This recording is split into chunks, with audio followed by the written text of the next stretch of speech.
Hi. Hi, ma'am. Geez, You are our network is glad to meet you. you too. So tell me, why are you on Cambly? I see you're brand new. Basically, English is my second language. Being in India, we speak many languages. The Indian people, they don't give concentration, they don't give importance to English language.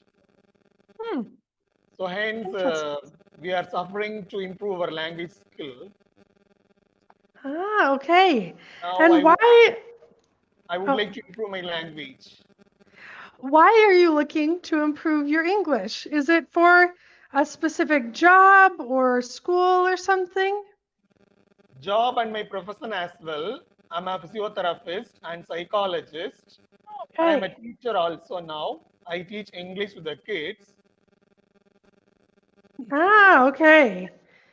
Um, wow, you're a man of many talents. Not like that, ma'am. I'm fond of reading books. I want to explore the world. I want to learn a lot of things. Yeah. Oh, that's awesome. Um, I have a lot of friends recently who have become very interested in physiotherapy. Yes, sounds good. And yeah, I am very curious about it now myself. That's really cool. So kind of, I know that there's different fields. What fields do you work in the most, or like what tools do you use the most? Actually, there are two degrees, bachelor and master. Uh-huh. In bachelor degree, we will be taught about all the basic modalities teaching physiotherapy. After completing bachelor's, if you go for masters, you can have some specialization like Mhm. orthopedics, pediatrics, cardiorespiratory, thoracic, and neurologist. I Mhm. preferred neurological disorders. I completed my neurology in Master of Physiotherapy. Wow, that's really interesting. And how did you jump from physiotherapy psychology to teaching English? When I was in school days, I wanted to be a doctor, MBBS. I wrote examination for a medical entrance, but I didn't get, due to low marks, I didn't get MBBS. My Mm-hmm. parents urged me to join in any medical course. So I Hmm. preferred physiotherapy without my interest. For the namesake, I completed physiotherapy. Oh. My parents are teachers. Now they are retired. Since my Uh-huh. childhood, I have been listening my parents taking tuitions, classes, tutorials. Mm-hmm. So me too got interest in teaching. Ah, I see. Considered a master of English through correspondence course Oh, okay, awesome. So you have a master's in English and a master's in physiotherapy? and masters in psychology too. Wow. What a educated person you are. That is very impressive. And so you're wanting to practice your English to improve your teaching skills. Is that what I'm Yes. understanding? Yeah, not only my teaching skills, but also I would like to check my knowledge. I Yeah. want to know how I am in English. Wow, that sounds really cool. What age levels do you teach? Pardon? What sections? What age levels? Up to 18 years, 17 years. Ah, so you teach children. Yeah, in India it's called higher secondary. Ah, like Grade, teenagers? 10th grade. Yeah. Oh, okay. So you must have a good sense of humor. I I don't think so. Basically, I'm a taciturn. I am reserved person. I'm moody type. You're what? What does that mean? It means I'm an introvert. I don't go and talk with others voluntarily. If they Uh-huh. ask, if they ask many questions, I answer for Hmm. only few. Yeah, yeah, you're an introvert. You're in good company. Me too. Teaching as an introvert is, Exactly, exactly. yeah, teaching as an introvert is a difficult challenge. I My find students, I have to build a persona. my students used to ask me, sir, who is your close friend? Hmm. I used to say, books are my close friends. Oh man. So you read a lot? Yeah, I love reading. I read a lot. I want to be a bibliophile. Now I'm gathering some books, novels, biographies, like that. What kind of things do you like to read? While it started in school days, I was fond of crime novels, Sidney Sheldon's, Jeffrey Archer, Agatha Christie. Now I I'm love hitting Agatha. now I'm hitting Dan Brown.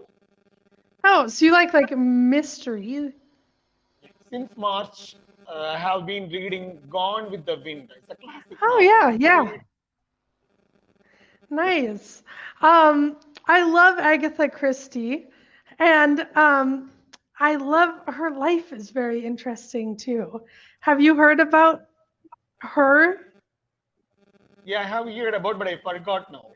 So she was in the middle of writing another murder mystery, and she just disappeared.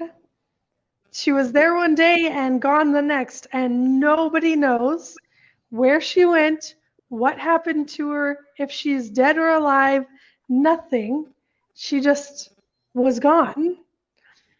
And given the way that she always wrote her mysteries, where there was always like kind of some dark twist to it, people have a lot of theories as to why she left and where she went. It was told that she was affected by, she's a slow learner. By what? It said that she was affected by some disease like dyscalculia, dysgraphia, Oh yeah, difficult, she was. Oh, I'd not difficult, heard of that. not like that. Oh, you broke out a little because of what? Could you check me in English knowledge now? I want to know myself. So, I always say it's a little difficult for me to give students a good reading of their English knowledge when we've only talked for 10 minutes. But I will say, your accent is really easy to understand. I think you have good pronunciation. You're clearly very confident, which goes a long, long way in learning a language. If you're not confident, it's very difficult. Um, from what I can tell, you're probably at a high enough level where if you say move to the United States tomorrow, you would probably be fine. You could get a job. You could do basic things, but you might find that a native speaker speaking at a natural English pace is more difficult to understand. And I would venture to guess that you probably could use some help expanding your vocabulary.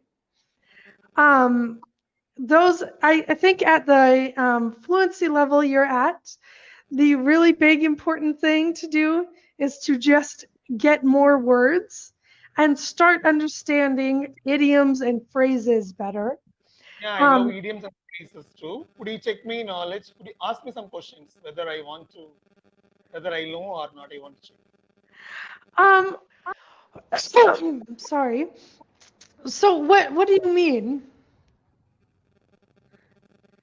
You just check me vocabulary, word power, knowledge. Well, I think it's less do you know words or like can you understand them and more do you know how to use them? Um like for example, when I'm helping students prepare for the IELTS, there's a lot of questions around like compare and contrast. Like, can you explain to me the difference between physiotherapy and psychology? What are the differences between the two? Now I want to tell you psychology. Logy means study of, psych means mind. So simply psychology is nothing but study of human mind as well as animal mind. Psychology is fully based on studies of human brain and brain activities, emotion, learning, education, personality. Full and full, we will deal about the human aspect. But whereas physiotherapy, it's full and full completely related to anatomy, human bodies, if there are any disabilities, discomfort. Being a physiotherapist, we have to motivate the patients and we will rejuvenate. We have to give some rehabilitation exercise.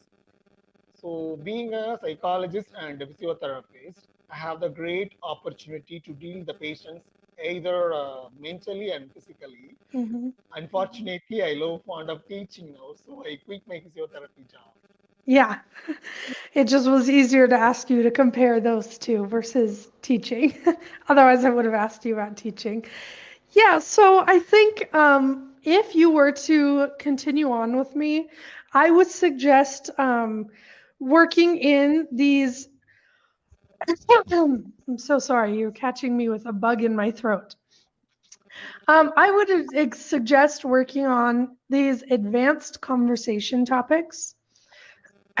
they they deal with a lot of different language that goes from like small talk, like what kind of foods do you like, to more advanced. So sorry. Oh my gosh.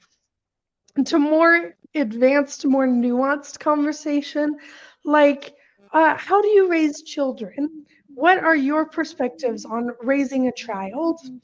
Let me show. Let me pull one up real quick. Like here's one on work-life balance. Um, we start with the thing I like about these, especially actually, is that they often have idioms in them and they teach you really practical skills. Like, here's our vocabulary. It's words that some of them operate more as an idiom than individual words. Like burned out. What does burned out mean? So exhausted from working too hard. Yes. Can we say laborious? After having hard work, we will feel some kind of tiredness. So simply we can say I am exhausted. Instead of saying I'm exhausted, we can say I am burned out. So, yes, but burned out is often deeper. Like, oftentimes teachers get burned out. They do the job for too long and they are just so tired of it, they can't do it anymore. Oh, did you freeze?